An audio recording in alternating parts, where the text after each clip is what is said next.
Hi Cancer, welcome to your September 2018 reading. 3-card Major Arcana reading. Card number 1, your power or energy as you show up in the reading.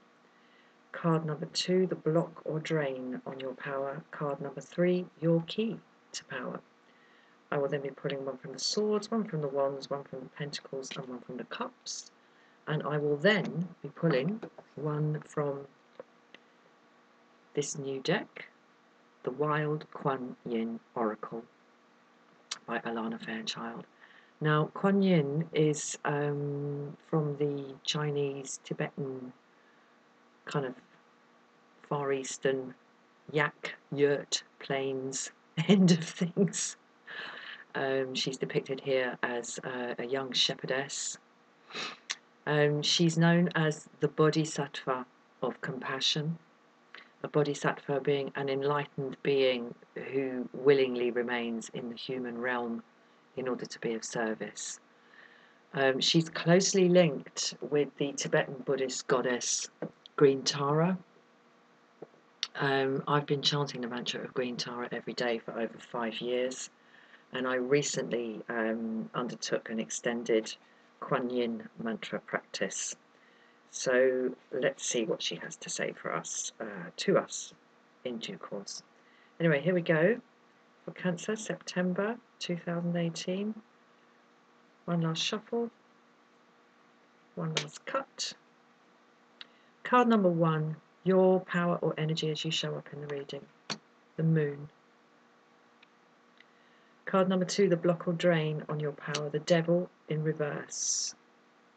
Card number 3, your key to power, the World. My. Wowee.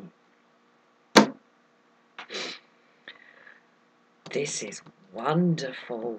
This is wonderful, Cancer. The World as your key to power. Clearly, there's some struggle going on here. The Devil in reverse as your block or drain would suggest to me that there are some addiction issues. An addiction is not only about substances. Addiction can also be ways of thinking, ways of feeling, kind of habits of interpretation that we all have. They form ostensibly what seems to be parts of our character. The way we see things, like something happens or we experience something and we go, oh yeah, that's da-da-da-da-da-da. And that's an act of interpretation on our part of something that's come to us, some incoming data. And these things can become habitual. So the devil and addictions, as I say, it's not just about substances. It can be sort of ways of thinking and ways of feeling about things. And sometimes these things become unhealthy. I mean, one can partake in various substances and they don't necessarily become damaging addictions. By the same token, one can see the world in certain ways and interpret the world and events and people and things in certain ways, and they don't necessarily damage us. But when the addiction or the compulsion or the habit is being used to divert our attention away from something that we don't really want to look at, or to cover up and defend a wound, a soul wound. And when I say that, I'm looking at the hole in his heart. We don't get damaging addictions, compulsions, codependencies, or sort of ideas about the world without being hurt. If we haven't been pierced by something, those things don't get in and get a hold. Wholeness is peace. But clearly here, there's been a hull breach. Something's damaged the structure of the soul, and the pain is there, or the pain has rushed in, and the addiction and the compulsion grows up over a period of time in order to cover the wound. It's a bit like a kind of weeping scab, really. That's what addictions and compulsions really are. And here, I mean, if this was in the upright, I am reading towards me, by the way. If this was in the upright, it would be like, well, yeah, clearly you've got some addictions that you need to like sort out. But it's here in the reverse as the block or drain on your power. So it looks to me like there's an unwillingness or an inability or a refusal or whatever to actually face these habits that you're caught up in. And that, for me, is backed up by the moon. You know, the moon in the upright here is your energy, your power as you come into the reading. I mean, the moon is very near to the end of the cycle. It's number 18 in a 21 card cycle. And it's when one has come a long way. But there are still the underlying issues that need to be brought up to the surface and kind of cleaned. Like a wound needs to be cleaned eventually if it's not going to turn toxic and lead to some blood poisoning or some sepsis. And the thing about stuff needing to be brought up to the surface and examined is represented for me here by the lobster. Because I wondered for a long time reading tarot, what is this friggin' lobster doing here?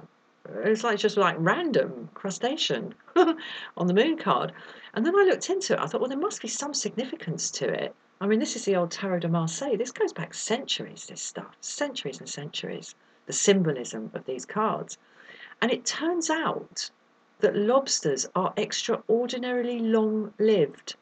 They have a special thing in their cells where when their cells divide and regenerate, as all our cells are divide and regenerate all the time, you're doing it right now, and so am mine, there are little kind of areas of tearing where the chromosomes have divided, and that's called telomeres, those little torn bits at the end when the cells divide. And as we age, those torn bits get bigger and bigger on our chromosomes, and that's why we start to look all kind of raggedy and things stop working as well as they did when we were young, when it was all like a nice, smooth process of the cells regenerating. Lobsters have a special thing where their telomeres don't tear at anywhere near the rate of other other creatures. So they can live for up to 100 years. A single lobster can live for a century. And they like crawl around at the bottom of the sea where no one can see them.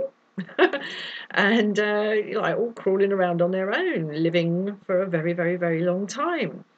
So for me, the lobster represents stuff that is hidden, stuff that has been there for a very long time, right down at the bottom of the ocean, and it has to come up. And because it's so near the end of the cycle, it's like really, you know, you're getting to the point, it's like, yeah, I'm nearly there, like nearly at the world, nearly at completion, nearly like finished this job and got the result I wanted and all the rest of it. And then all this stuff, it's like, no. There's some stuff swilling around in the guts of the ocean inside you that needs to be brought up and looked at. And that can be pretty disturbing. And that's what I'm seeing here in the moon. And I'm wondering if, I think, to be honest, what I'm going to say about this, because we have the key to power being the world, this is completion of the cycle and successful, like utterly fulfilled completion of the cycle here in the world. And I'm wondering, Cancer, if you're kind of holding yourself up on this, like really just hung up on these things, and whether there's some element of kind of thinking, oh no, well I can't because, you know, I've got this little problem here, or I've got this little addiction here, or I've got this little like bad habit here. It's like, well, so the fuck what? No one's perfect. Here's your key to power, the world. Go for it. Go for it. Don't stay hung up on this stuff. It looks to me like you don't need to, because the world is here. I mean, I say the moon comes right, you know, very close to the end of the cycle, but here is the end of the cycle. Sitting between the moon and the end here for you in this reading is this devil in reverse. As I said, if the devil was in the upright, it would be, well, okay, clearly there are some addictions that need to be dealt with here. There are some hang-ups that need to be untangled. But this is in the reverse. Perhaps I get the feeling from this that never mind, perhaps I'm getting the feeling from this, like you're on the verge of a whole new or of really, really pulling it off. You're on the verge of pulling it off. And there's something inside you going, no, it couldn't possibly work. I couldn't possibly have success because I've got this little like character flaw and that little like problem there. It's like, oh my God, let go. This is your key to power. Embrace whatever it is that you're on the verge of pulling off successfully. Embrace it. Embrace it. Don't waste time on this. You don't need to. And the moon is in the upright here. This is how you come into it. So it's not just that this stuff needs to come up. That's what the moon means. This stuff needs to come up and the dogs go a bit mad and it's all a bit like Looney Moon and everything. And it's all a bit like, whoa, what the hell's going on? I've got all this like subconscious stuff floating to the surface. But this is your energy as you come in. This is the key to power. And this is completion. So you're hung up on stuff that you do not need to be hung up on. That's what this is saying to me. Let's have a look at the swords. Oh, yeah, there we go. 8 of Swords. So I think maybe the question to ask here is, what are you gaining from not taking the prize that is here for you? What's the payoff for you, Cancer, of sort of going, oh no, I couldn't, I can't because da da da da. No, I can't come and get my Nobel Prize today because I've got to do the washing up. What's the payoff? There's a payoff, and the reason I say that is because in the 8 of Swords here, there's nothing stopping her moving. There's nothing stopping her moving. Those ropes aren't tight. If she could shake them off in a second if she wanted. She's choosing to stay there for the time being. So what's the payoff? Maybe you just think, oh no, I couldn't. What, me? Moi? I couldn't possibly have this success. That's not for me. I'm not good enough. Yes, you are. Oh, yes, you are. And is it a kind of like, oh, little me? Like, is that the payoff? Or maybe you just know that if you step up and accept this world, this fulfillment, that your life is going to change in ways that you don't know. And maybe that's a little bit scary, and I can understand that, but the prize is there. It might have a shelf life. Do bear that in mind. Right. 2 of Wands. Now, this is such an interesting card. We have one of the wands bolted to the wall. There is an unwillingness to move forward, or a kind of like, no, I don't walk out with my 2 wands like Swedish walking sticks or Scandinavian walking sticks or whatever they're called, one in each hand, out into the world. No, this one is bolted to the wall. Don't be so foolish. We don't go anywhere. Yes, we stand on the ramparts looking out over this amazing horizon, but we don't look at it. We look at this little globe instead, when the real world is stretched out there before us for us to walk into and explore. But we don't look at that. We keep our eyes on this little globe. But say, he rather annoys me, the man in 2 of Wands. It's like, come on, mate, the world's out there. Like, yank that bloody wand off the thing, off the wall. Like, put down your globe, get out there and explore. That's what that's saying to me. Goodness me. Okay, Queen of Pentacles. Listen, there's a lot on offer for you here, by the looks of things. There really, really is. There's an awful lot on offer for you. The freaking world, Cancer, is on offer for you. Right, I'm just going to put her down and see if there's more about her in the context of the other cards that need to come. Right. Okay. Now, I want to say something more about addictions here and about this devil card. Even though it's in the reverse, but I want to say something more because addictions and compulsions and codependencies and all of that, as I said, can only take root in us when we have kind of gaps in our kind of spiritual hull, like a ship. Yeah, these things get in and they sink us. The water can't get in and sink us, and sink our well-being and our happiness and all the rest of it unless there's a hole there. So when the hull and the self and the soul is intact, and that means that everything within it is known and accepted and kind of has its place within. There are no bits off on the edge that don't quite fit, or that you kind of have to sort of like shove into a corner or stick under a table so no one can see them. Everything, it's self-knowledge, self-acceptance, and that leads in the end to self-love. But the first thing is self-knowledge. And what I'm seeing here in the Two of Cups is these conflicting parts of you, the bits you like and the bits you don't like, coming together as opposites unified in one whole soul. Because that's what the Two of Cups is about. They're not the same. It's a man and a woman. They're opposites, but it's unity of opposites. They complement each other. You put these two separate entities together and they form one beautiful whole. W-H-O-L-E.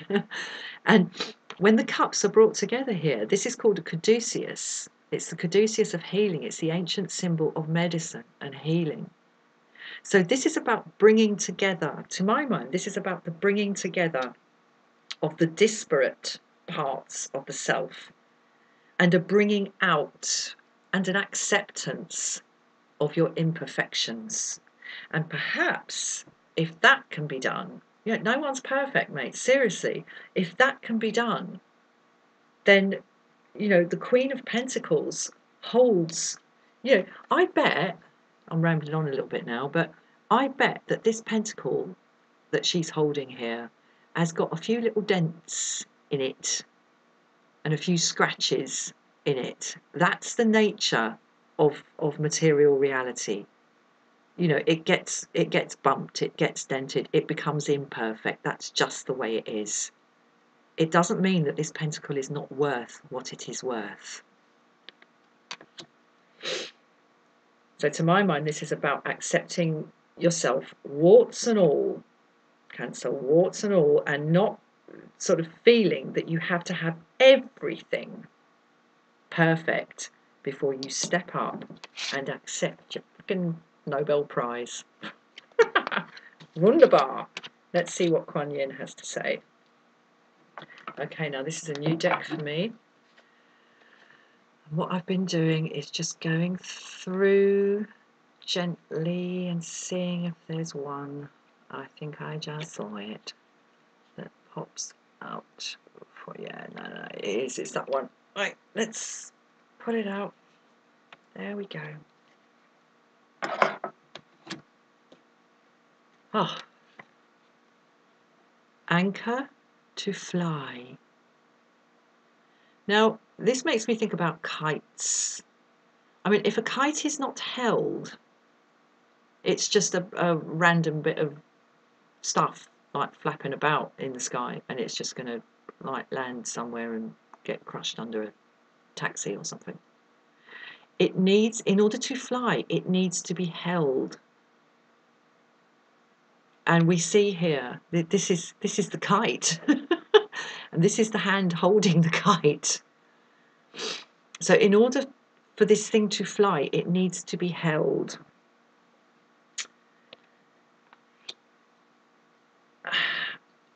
All right. Right, to my mind, what this is saying to us, Cancer, is there's both a letting go and a holding on here.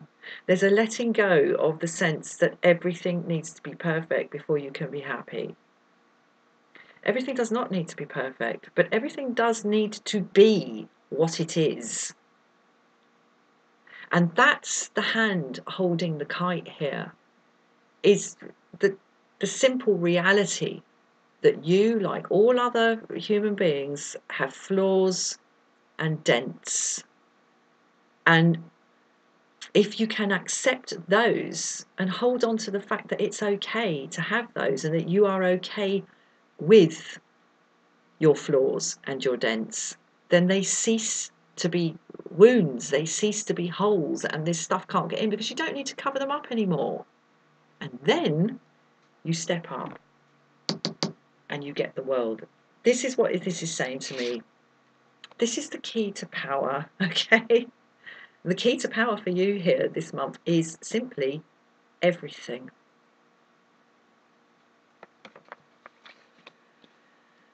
Right, I'll leave it there. Thank you for watching. Please like, please share, please subscribe, and I'll see you again in another reading. Cheers, bye-bye.